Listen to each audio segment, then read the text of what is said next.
É uma alegria estar aqui com vocês, né? Acho que é a segunda vez que eu venho aqui para Jundiaí. E foi a gente ia fazer um passeio, né? De trem. E hoje, começando o louvor, né? A irmã perguntou se tinha alguma coisa de bênção. Então, eu quero compartilhar essa bênção antes de trazer a palavra, né? Para dizer quanto Deus é bom. Que às vezes a gente nem imagina, né? Mas Ele já preparou tudo, né? A dona Seco, ela queria fazer essa viagem de trem, né? E aí eu dei uma pesquisada na internet e não descobri quase nada, sabe? As informações são muito ruins. E aí eu falei, eu sei que tem um trem turístico, tem o CPTM, né, que vem para cá. E aí a gente queria vir com esse trem turismo, né? E tinha lá, só no sábado e 2 sábados do mês que funciona esse trem turismo aí.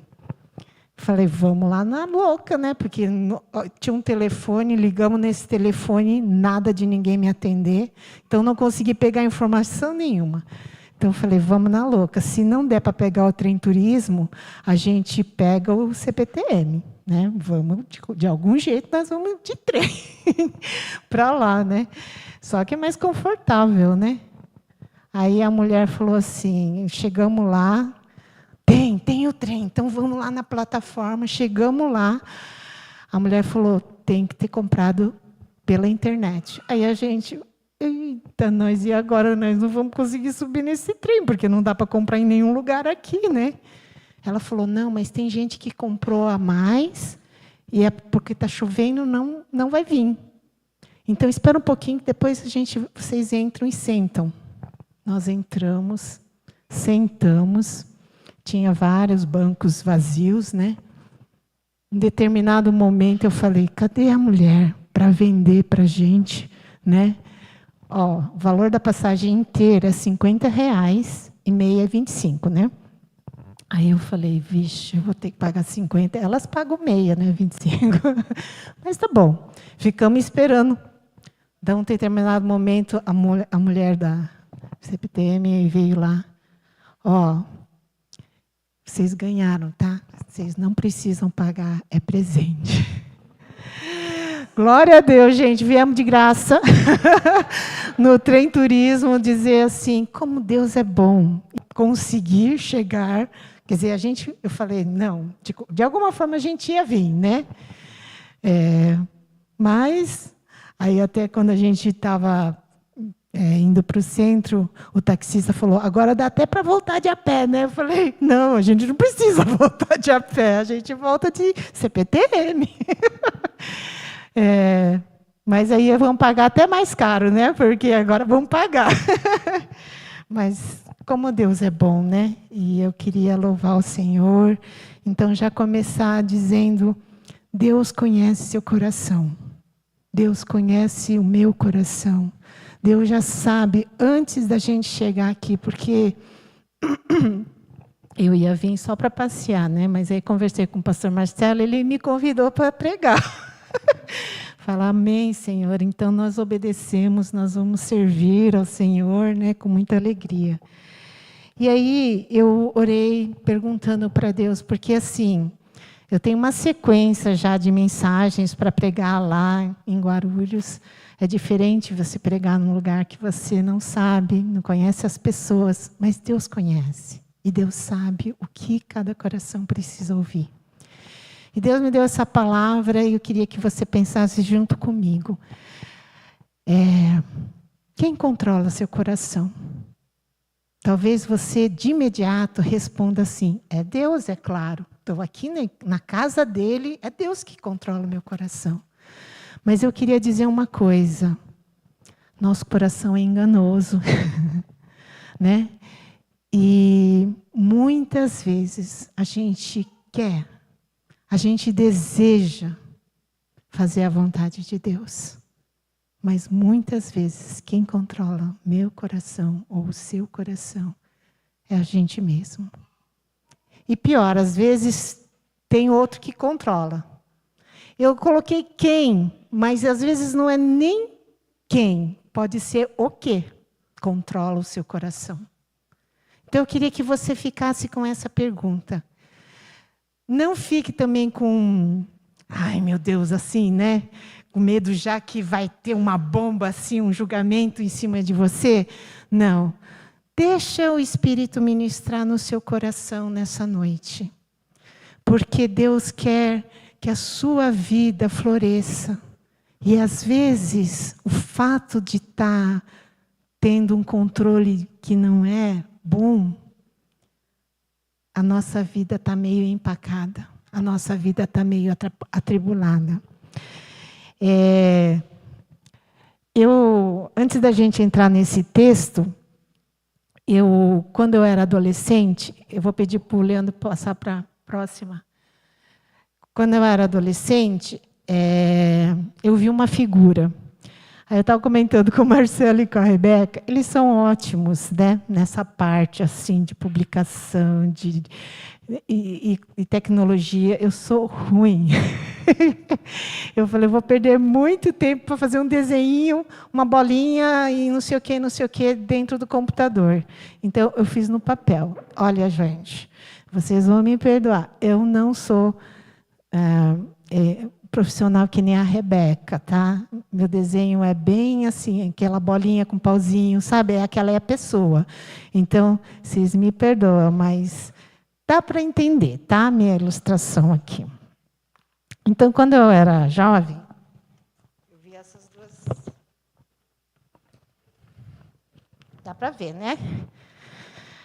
Então, suponhamos que esse círculo é a minha vida, né? E quem está sentado, esse aqui é um trono, tá? Não parece, mas esse pauzinho aqui é um trono. E quem que está sentado no trono? Eu. Cada um de nós. Eu controlo a minha vida. E onde está Jesus? De ladinho. Ou, sei lá, aos pés.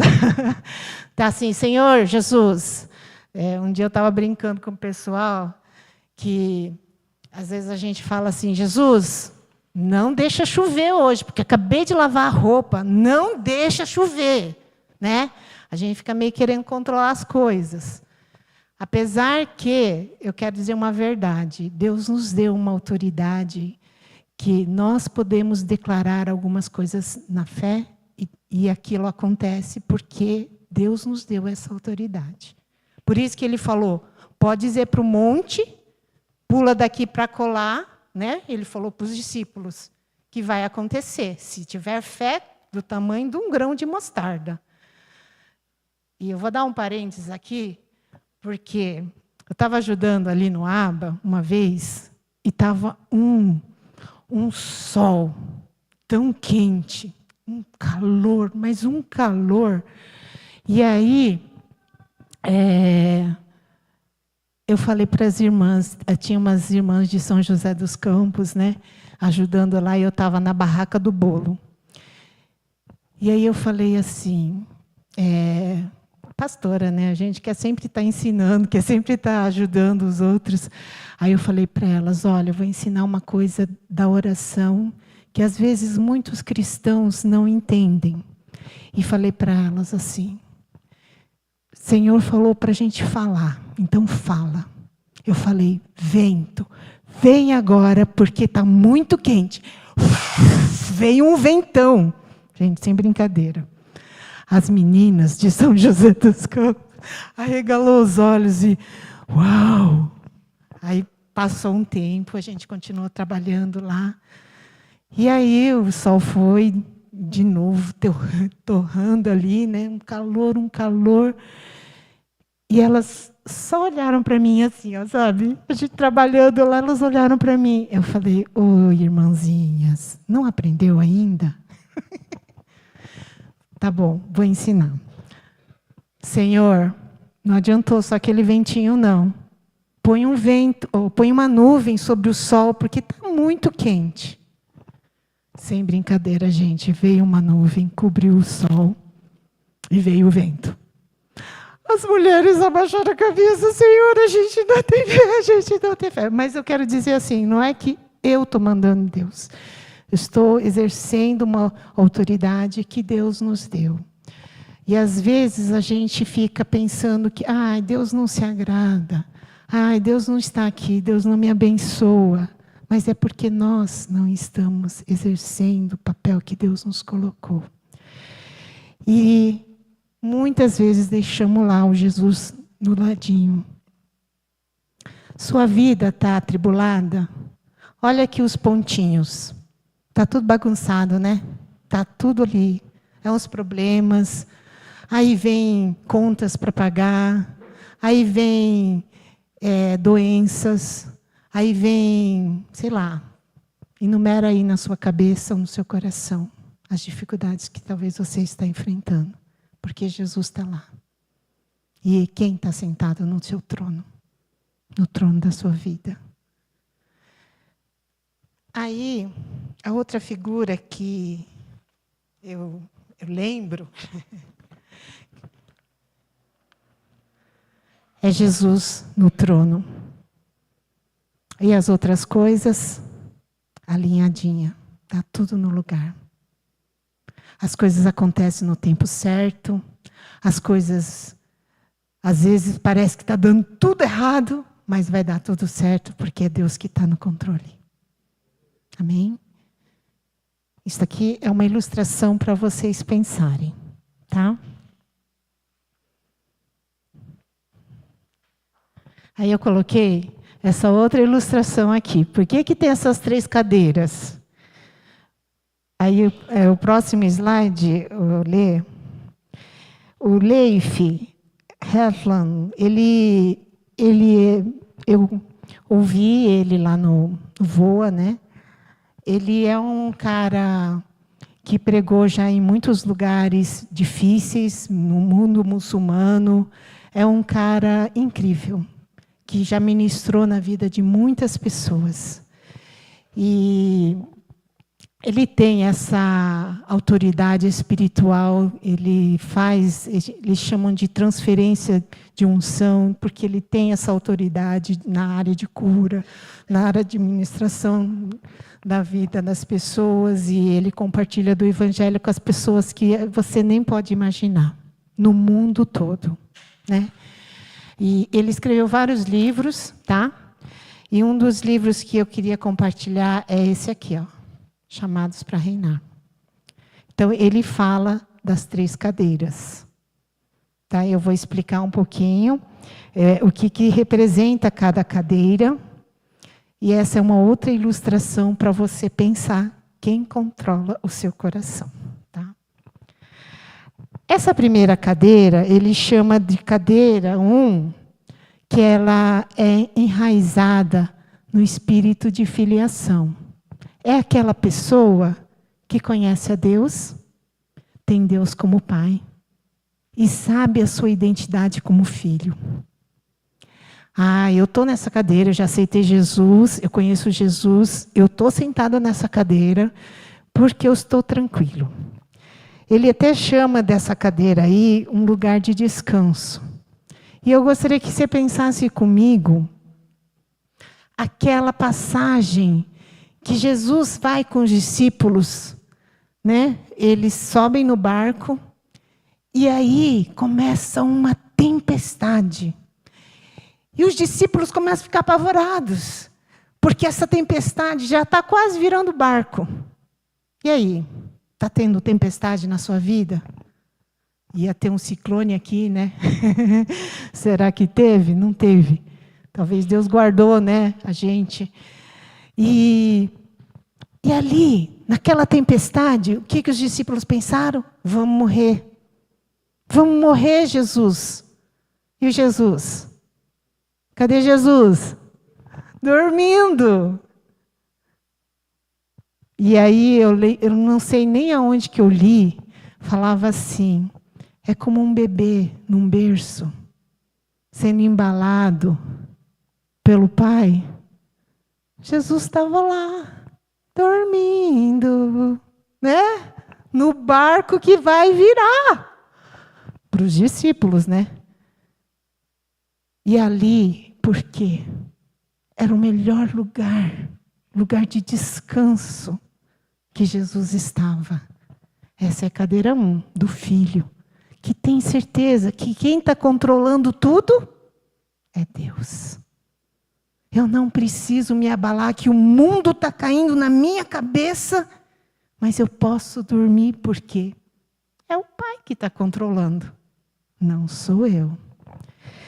E aí, esse lugar 1 é aquele que você não precisa fazer o esforço. Lembra do filho pródigo? O filho pródigo voltou para casa, depois de ter feito tudo o que ele queria. Mas ele voltou. E o filho mais velho? Nunca saiu, mas também nunca esteve. Por isso que eu quero que a gente pense. Às vezes tem gente dentro da igreja que acha que é filho, mas não é filho. Senhor, quanto tempo eu trabalho para o Senhor não me deu nem um cabritinho, e agora meu irmão vem aí, o Senhor dá um boizão gordo, e faz aquele churrascão, aquela festa. Meu filho, quanto tempo você está comigo, mas você não me conhece. Tudo que eu tenho é teu. E eu quero dizer para você que vem para a igreja e fala: Deus não me vê, né? Não me dá nem um cabritinho.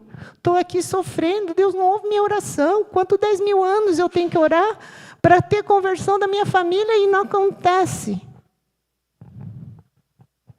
Não é o filho que está falando isso. Aí é a cadeira 2. O cristão pula do 2 para o 1, do 1 para o 2. Muitas vezes. Eu mesma pulo do 1 para o 1, do 1 para o 2, para o 2 para o 1. A cadeira do 2 é o reino de si. Tá? É aquele que governa, é o eu que está lá comandando. E ele é um espírito órfão, que muitas vezes fica lá choramingando. Por que que Deus não está me ouvindo? Por que que Deus se esqueceu de mim? Então, às vezes, a gente passa por sofrimentos, por dificuldades, e a gente fica pensando, porque a gente não entendeu a nossa identidade de filho e o amor que Deus tem por nós. E aí a gente fica sofrendo, porque a cadeira 2 é a cadeira que você está lá governando. E você tem que fazer um esforço. E olha, pensa naquele filho mais velho que ficou reclamando para o pai, naquela história do filho pródigo. Senhor, eu tenho trabalhado para o Senhor, que nem um condenado, acordo cedo, né? Mas ele não entendia o amor de Deus. Ele não conseguia compreender. E alguns vêm para a igreja e não conseguem entender o amor de Deus. Gente, tem às vezes que acontecem alguns problemas nas nossas vidas, que a gente pensa que é problema, que a gente acha que é um castigo de Deus. Mas é livramento. Uma vez eu assisti um vídeo, uma menininha de uns 2 aninhos estava andando e ela tropeçou assim, ó, pum, caiu de cara no chão assim, ficou deitadinha. Pensa nessa imagem. E aí logo em seguida virou um carro e passou por cima dela. Às vezes a gente reclama porque a gente tropeçou numa pedrinha e caiu de cara no chão.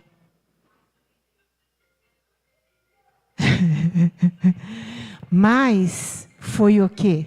Um livramento, não foi? Foi um livramento, porque se aquela menininha não tivesse caído no chão, ela tinha sido atropelada e talvez morria.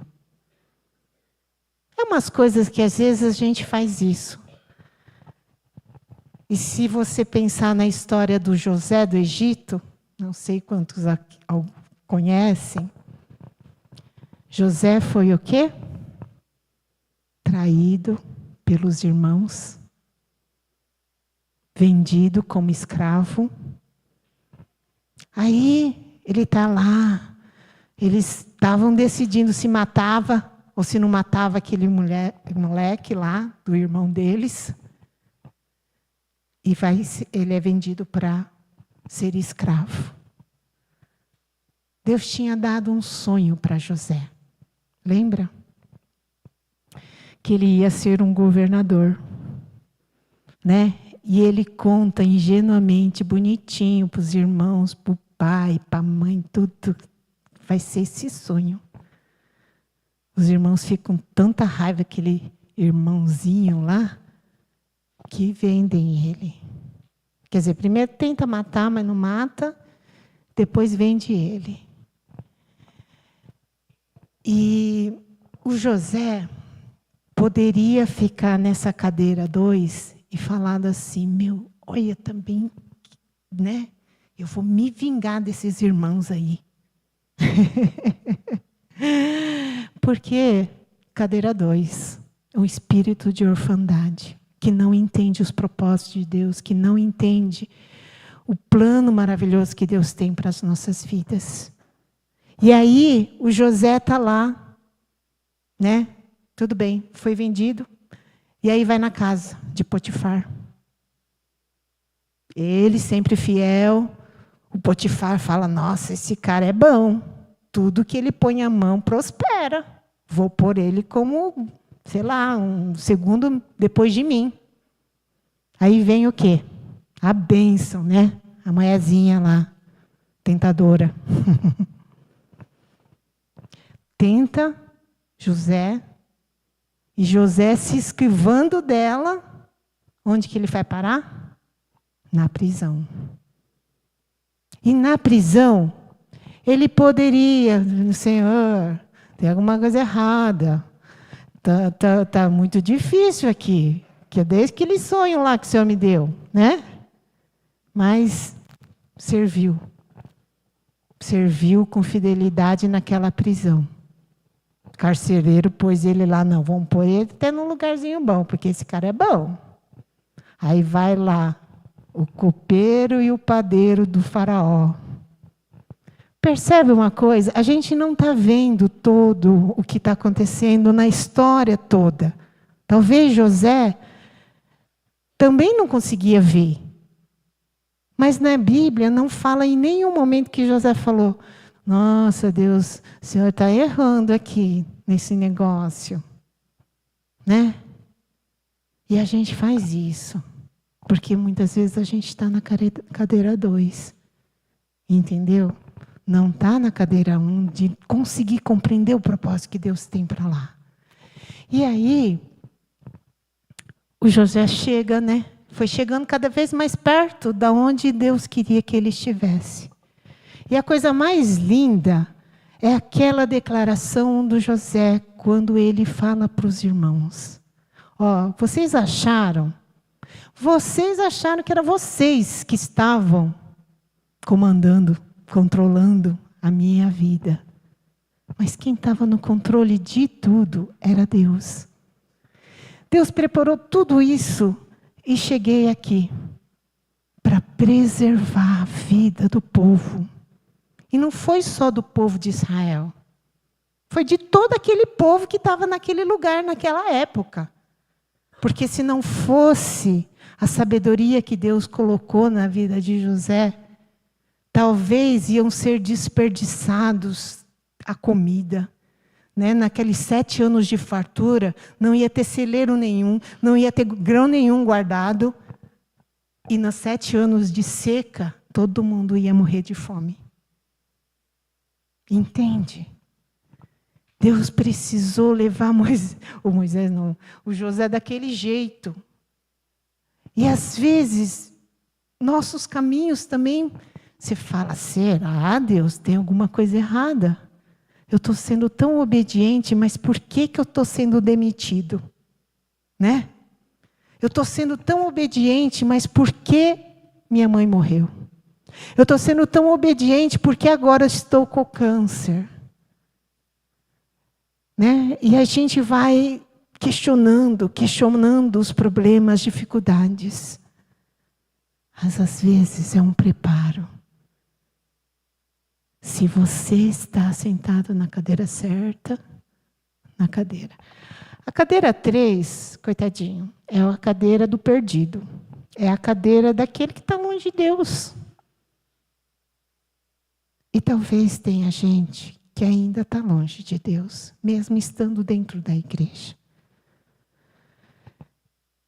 Se é difícil já na cadeira 2, eu vou dizer, cadeira 3, meu Deus amado.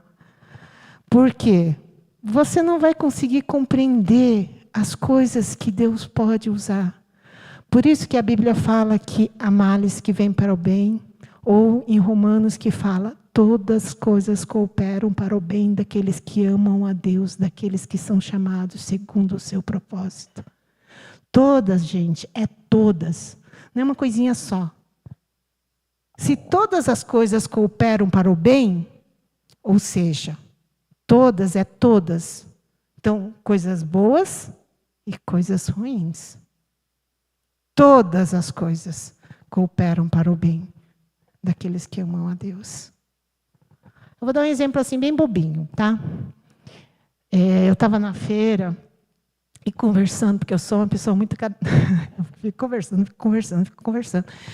E aí eu estava conversando na barraca, já fiz amizade com todo mundo lá da feira, então tem meus amigos, eu chamo já de meus amigos lá da feira.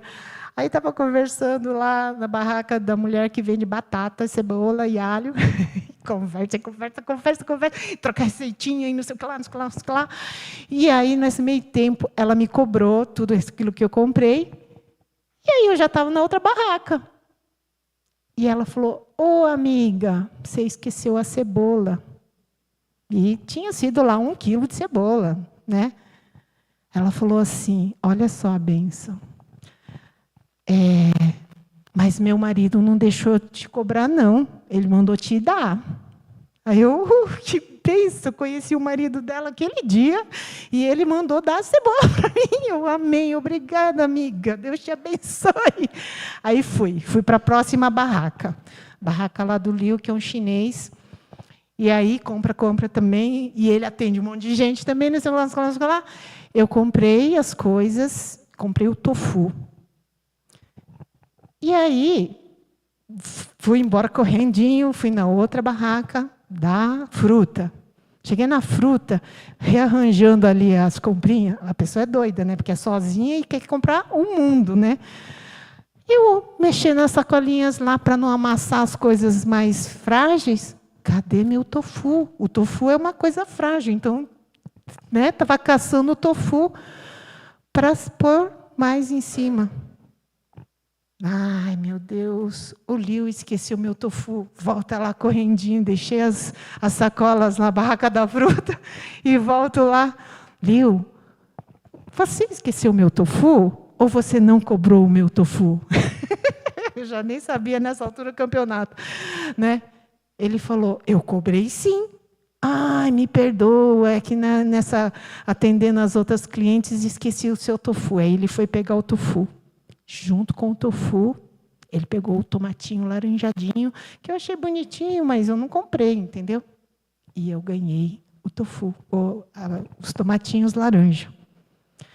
Entende? Foi um esquecimento deles. Mas a bênção foi para mim, que eu fui só ganhando coisa. Eu falei, mas eu estou boa hoje, hein? Não, Deus é bom, né? Eu penso tudo como Deus é gracioso. Enquanto que a gente está pensando, né, que é isso, que é aquilo, não, Deus está preparando. E aí eu estava conversando, nessa barraca mesmo da batata, lá da moça que esqueceu de me dar a cebola, e veio um cara e falou assim, você não está me dando atenção, só porque a japonesa tem dinheiro? Eu falei, moça, não tem dinheiro nenhum, é Jesus que me dá. Ai, meu Deus do céu. E pessoal, tem uma imagem que japonês é rico. Eu falei, eu sou rico de Jesus. Se o Senhor quiser, o que eu posso ter é isso. E graças a Deus, o meu pai é o dono do mundo. Então, ele é rico mesmo. Ele é poderoso e ele pode dar o que quiser. Então, eu queria dizer assim, Deus, ele sabe todas as coisas.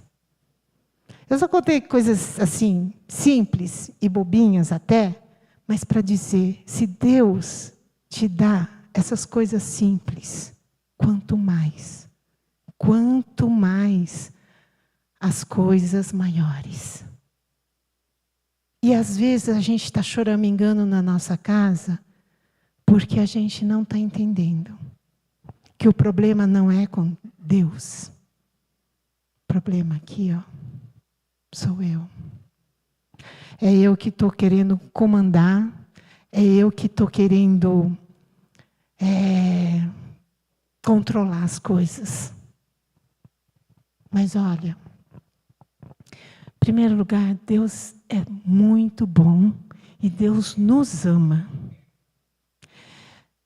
E segundo, Ele tem um tempo certo para todas as coisas. E aí eu queria entrar então no nosso tema, na nossa passagem, só para a gente fechar essa mensagem.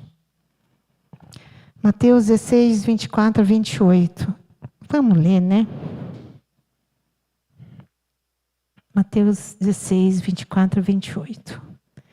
Diz assim: Então disse Jesus a seus discípulos: Se alguém quer vir após mim, a si mesmo se negue, tome a sua cruz e siga-me. Porquanto, quem quiser salvar a sua vida, perdê-la-á. E quem perder a vida por minha causa, achá-la-á. Pois que aproveitará o homem se ganhar o mundo inteiro e perder a sua alma? Ou que dará o homem em troca da sua alma? Porque o Filho do Homem há de vir na glória de seu Pai, com seus anjos. Então, retribuirá a cada um conforme as suas obras. Em verdade vos digo que alguns há dos que aqui se encontram que de maneira nenhuma passarão pela morte até que vejam vir o Filho do Homem no seu reino.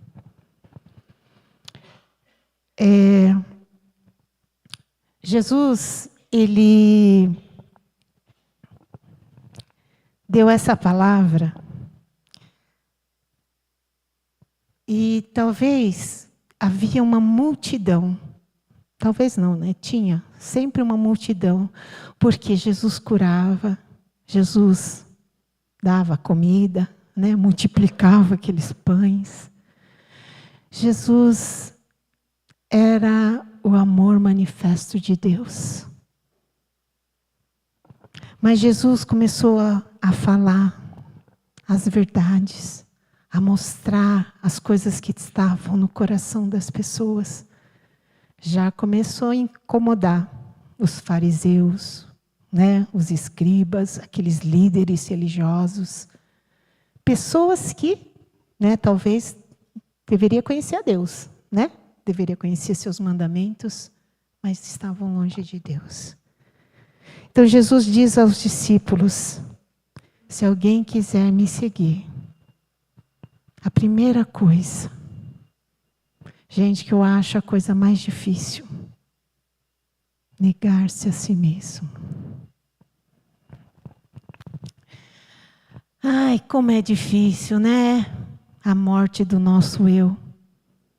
Porque a gente está aqui, a gente foi salvo e a gente continua falando: Senhor, faz assim, tá? Pode fazer da sua vontade, mas faz assim que é melhor. A gente fica tentando dar uma enganadinha para Deus, né? Para ver se cola. Mas Deus sabe. Ai, ai. Aí quando dá tudo errado, você fala: tá vendo, Deus? Não foi assim que o Adão falou para Deus: tá vendo, Deus, a mulher que o Senhor me deu, foi, ó, pecou. Ai, gente. Essa passagem também eu acho muito interessante, sabe? Porque Adão é que não cuidou da Eva. Adão não cuidou da Eva, por isso que a Eva pecou. Não.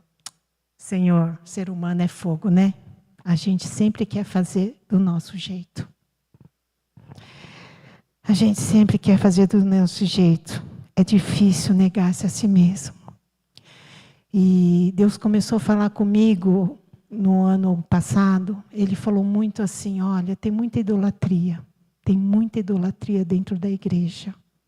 Idolatria não é você só fazer um santo assim, né, um bonequinho e ficar lá cultuando isso. Não. Eu falo, e eu falava para o pessoal da igreja, tem coisas que vocês não entendem. A gente pode idolatrar coisas que são boas. Por exemplo, a sua família é uma coisa boa, é uma coisa de Deus. Mas se ela ocupa mais do que o lugar de Deus na sua vida, é uma idolatria. Não vou nem falar do celular, né? Porque tem celulares aqui que tem mais força do que não sei o quê, né? Ai, não, peraí. Mais um WhatsAppzinho, deixa eu dar uma olhada o que tem aqui. Cuidado. Isso pode ser uma idolatria na sua vida. O seu trabalho, a ambição de você conquistar aquilo lá, pode ser uma idolatria na sua vida. E Deus foi falando várias coisas, que não é que necessariamente é ruim. Tem coisas que são muito boas, mas se ocupa o lugar de Deus na sua vida, então é idolatria. E isso Deus não quer, que a gente divida o nosso coração. Então, negue-se a si mesmo. Não é fácil. Deixar que Deus, né, possa... Senhor, Paulo falava, ele fica lá esmurrando o corpo, porque a carne luta com o espírito. Aí vem a segunda coisa. O quê? Que Jesus fala? Se você achava que negue-se a si mesmo era o mais difícil, venha, toma a cruz. Não, mas Jesus já não morreu na cruz por mim, não é completo a obra de Jesus na cruz, eu tenho que fazer mais alguma obra? Gente, não é essa cruz. Às vezes são sacrifícios, às vezes são sofrimentos que a gente tem que tomar. Que é tão difícil. Eu tenho um casal lá na igreja de Guarulhos, e o marido, ele está com uma doença degenerativa. Ele teve um diagnóstico de 5 anos de vida que o médico deu. Já passou 2 anos, ou 3, eu acho. Mas a gente continua orando pela cura. A gente continua falando, Senhor, o Senhor não vai levar o teu servo. Mas se levar, o Senhor prepare. Né? Então, ele tem hora que ele sucumbe, tem hora que ele... E eu achei tão lindo que a esposa falou, Lica, é esse sacrifício que Deus quer que ele tome. É essa cruz que ele tem que carregar. A gente fala chorando, assim, né? É difícil, gente. Eu falo, eu não estou no seu sapato para dizer, olha, né? É difícil, cada um tem a sua cruz para carregar. E eu vou dizer, a cruz que você tem que carregar é diferente da cruz que eu tenho que carregar.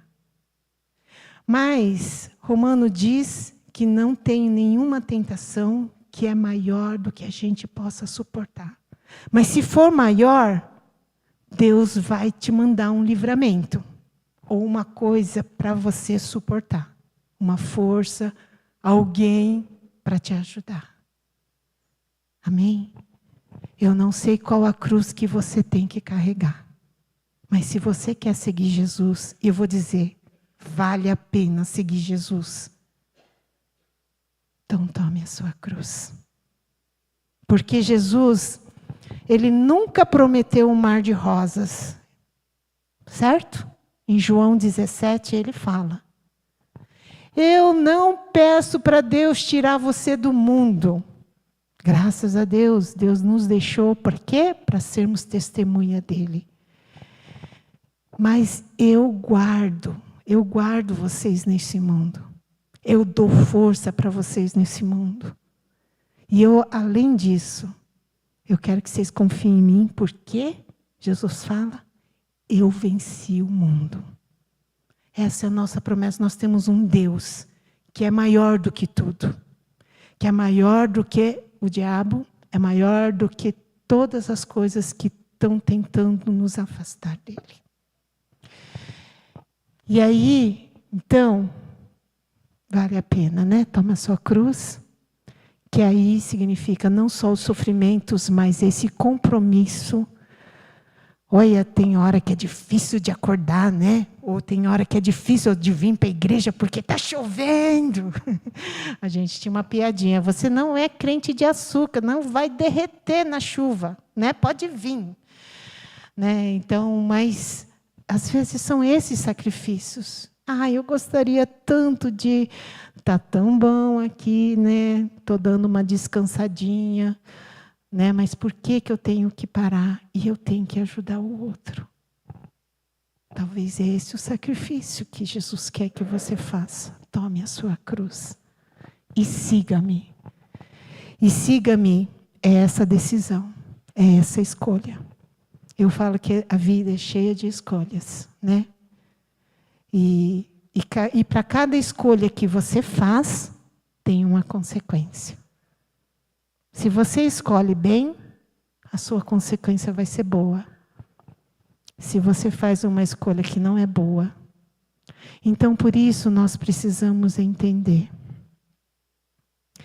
que quando a gente entrega a nossa vida para Ele, quando a gente busca na palavra, quando você decide tomar a cruz. Olha, tomar é todo dia, viu? Tomar a cruz é todo dia. Negar-se a si mesmo é todo dia. Porque hoje a gente pode falar, não, yes, eu sigo a Jesus. Mas amanhã vem alguém, e se alguém te aponta uma arma, você vai continuar seguindo a Jesus na sua cabeça. Eu já ouvi milhões de testemunhos, milhões não, né? Porque não é, a maioria foge do sofrimento. Mas já vi alguns testemunhos de pessoas que deram a vida e falaram, não, eu não vou negar meu Jesus. Eu posso morrer. E já ouvi de missionários que sofrem, né? Eles falam, é fácil morrer para Jesus, mas é difícil viver para Jesus. Que é o dia a dia, é tomar a cruz. E é negar-se a si mesmo todo dia para poder segui-lo.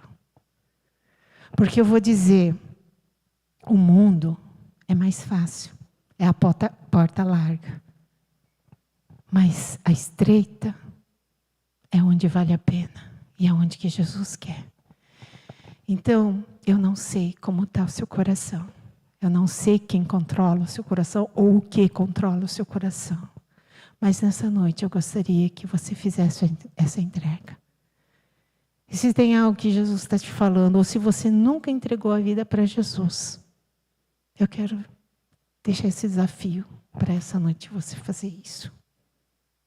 Porque, apesar das dificuldades, eu vou dizer, vale a pena seguir Jesus. Porque Ele nos fortalece. Porque Ele nos guarda, porque Ele nos cuida e porque Ele nos livra de todo mal. Amém? Vamos orar? E eu gostaria de ministrar nessa oração. Se talvez você carrega dores, carrega feridas e gostaria de receber uma oração, eu gostaria de te convidar para vir aqui na frente, que eu gostaria de orar pessoalmente para algumas pessoas. Então, se você gostaria primeiro, eu quero entregar minha vida para Jesus. Eu quero experimentar uma vida nova. Eu não quero mais controlar a minha vida, que está uma bagunça, que está tão difícil. Então eu quero te convidar. Agora eu quero dizer para você que está na cadeira 2, que às vezes eu quero que Deus governe, mas eu também quero governar a minha vida. Eu não quero perder o controle. Mas quanto mais a gente quer segurar, mais se descontrola. E o melhor jeito é entregar para Jesus. E você está passando por lutas e sofrimentos e gostaria que estivesse orando. Então, vem aqui para frente. Então, eu quero te convidar. Mas se você está tudo bem, então agradeça para o Senhor. E eu